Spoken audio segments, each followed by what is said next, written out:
Isang paalala, ang video na ito ay ayon lamang sa aking sariling pananaliksik. Hindi ko nais na pilitin ang sino man na maniwala sa videong inyong matutunghayan. Kung hindi kayo kumbinsido sa mga impormasyon at taliwas ang inyong paniniwala sa kaalamang aking ilalahad, maaari kayong gumawa ng sarili ninyong pagsisiyasat para sa inyong kakontentuhan. Ang videong ito ay gabay lamang sa mas malalim na kaalaman at pag-intindi at hindi gawa ng isang profesional. Naniniwala ako na malaya tayong magbigay ng opinyon at suhestyon bilang malayang mamamayan ng Pilipinas. Maraming salamat.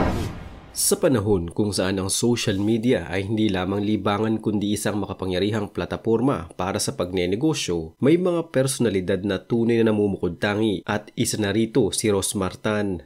Kilala bilang isang vlogger, live seller at negosyante. Si Rosmar Tan ay isa sa mga halimbawa ng modernong self-made entrepreneur sa Pilipinas. Ang kanyang kwento ay isang testamento ng determinasyon, malikhain at agresibong diskarte at matalinong paggamit ng digital platforms upang maabot ang tagumpay. Ipinanganak noong 12 ng Pebrero 1994, si Rosemary Peñamora Tan Pamulaklakin o mas kilala bilang Rosmar Tan ay lumaki sa Lucena City. Bata pa lamang ay mayroon na siyang kasipagan at likas na pagkahilig sa mga produkto ng kagandahan. Ngunit ang tunay niyang pagnenegosyo ay nagsimula bilang medical technology student sa Far Eastern University. Hindi karaniwan ang kanyang unang produkto mula sa kanyang pagmamalasakit sa kanyang alagang aso na may problema sa balat. Ginamit niya ang dahon ng Madre de Cacao at napansin ang positibong epekto nito. Mula roon ay naisip niyang gawing skincare product ang halamang ito. Ibinenta niya ang mga dahon ng Madre de Cacao sa halagang ₱100 bawat bundle. Pagkatapos ay gumawa siya ng extract na ibinenta sa ₱350 bawat bote. Kalaunan ay mas gumagawa na siya ng mas malalaking volume na umaabot sa ₱1,000 kada galon. Sa halagang ₱40,000 kada araw nakita mula sa naturang produkto, napagtanto ni Rosmar na may potensyal siya sa larangan ng negosyo. Isa sa mga malaking tulong sa kanyang kapital ay ang ₱1 million na natanggap niyang wedding gift mula sa kanyang asawa. Imbes na ilaan ito sa luho, ginamit niya ang bahagi nito bilang puhunan upang paunlarin ang kanyang skincare line. Mula sa simpleng produkto na Madre de Cacao, naglunsad siya ng sariling brand, Rosmar International, na ngayon ay kilala na sa iba't ibang skincare at wellness products. Subalit hindi lamang siya tumigil sa isang negosyo. Pinaglaanan niya ng panahon at lakas ang pagtatayo ng iba't ibang negosyo tulad ng pet shop at salon, ukay-ukay, fish store, samgyupsal restaurant, pares food business, spa, travel agency, resort at maging real estate. Malaki ang ginagampan ng papel ng social media sa tagumpay ni Rosmar. Sa pamamagitan ng TikTok at YouTube, nakuha niya ang atensyon ng publiko. Isa sa kanyang pinaka-epektibong strategiya ay ang live selling, kung saan ipinapakita niya ang kanyang mga produkto sa masayang paraan habang nagbibigay ng diskwento at promotion. Sa isang live selling session lamang, nakamit niya ang kita na ₱8 million sa loob lamang ng 4 na oras. Isang patunay sa epektibong paggamit niya ng digital media bilang plataporma sa pagbebenta. Sa mga sumunod na buwan, mas lalo pang lumaki ang kanyang negosyo. Ayon mismo sa kanya sa isang panayam kay Tony Gonzaga, kumikita siya ng ₱5 million hanggang ₱13 million kada araw mula sa lahat ng kanyang negosyo. Isang nakakagulat ngunit kahanga-hangang tagumpay. Kahit pa sa mga mabagal na araw, hindi raw bumababa sa ₱5 million ang kanyang kinikita, na mas mataas pa kaysa sa taunang kita ng maraming tradisyonal na negosyo sa bansa. Subalit sa kabila ng kanyang tagumpay, hindi rin siya ligtas sa mga pagdududa at batikos. Marami ang nagtanong kung totoo nga ba ang laki ng kanyang kita. Ang iba ay nagsabing tila sobrang kanyang pag-flex ng kayamanan sa social media. Samantalang may mga netizens na nagtatanong kung naaayon ba sa batas ang kanyang kita, lalo na sa usapin ng buwis at regulasyon ng FDA. May ilan ding nagdududa kung regular ba ang pagpaparehistro ng kanyang produkto sa mga ahensyang nangangasiwa sa kaligtasan ng consumer. Sa kabila ng kontrobersiya, hindi may kakailangan ang kwento ni Rosmar Tan na isang halimbawa ng matapang at makabagong paraan ng pagnenegosyo.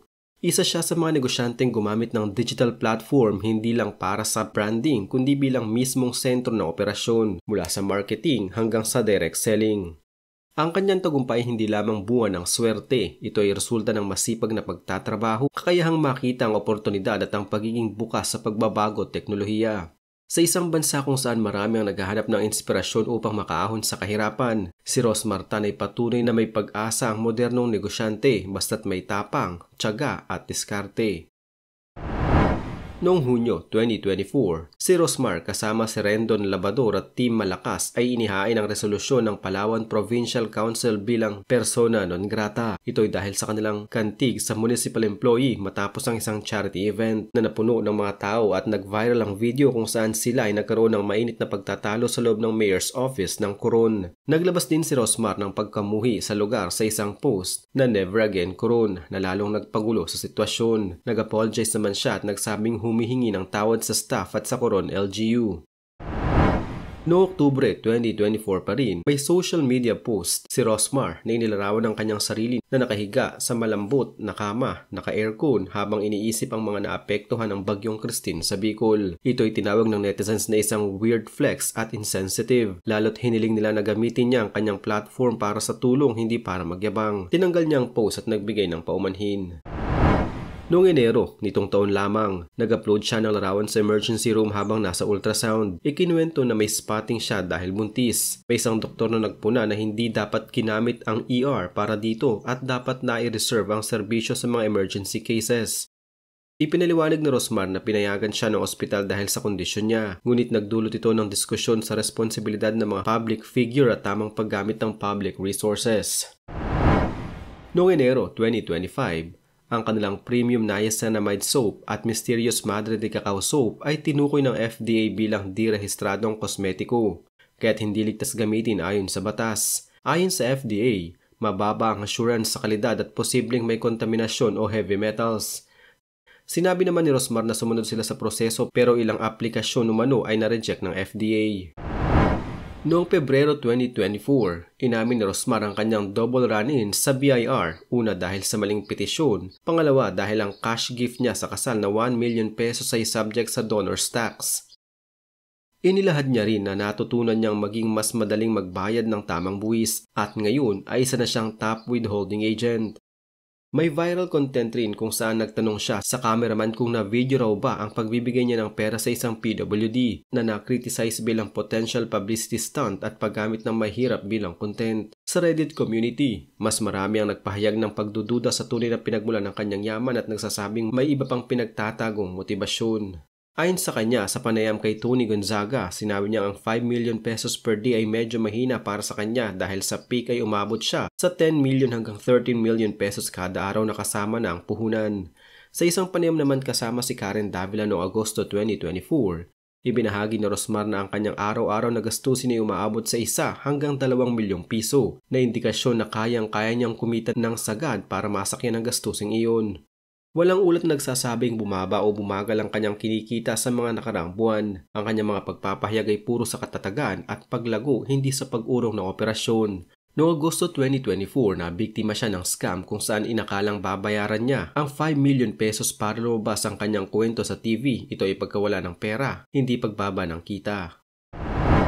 Ang kwento ni Rosmar ay hindi perpekto. Ito'y puno ng pagsubok, tanong at pagbibigay linaw sa mga isyong legal at etikal sa negosyo. Ngunit sa huli, siya ay isang simbolo ng modernong Pilipina na kayang magtagumpay sa makabagong panahon. Sa dami ng negosyo na kanyang naitatag at sa milyon-milyong kanyang kinikita araw-araw, malinaw na ang tagumpay ay posible lalo na kung may sipag, diskarte at tapang upang lumaban sa hamon ng panahon.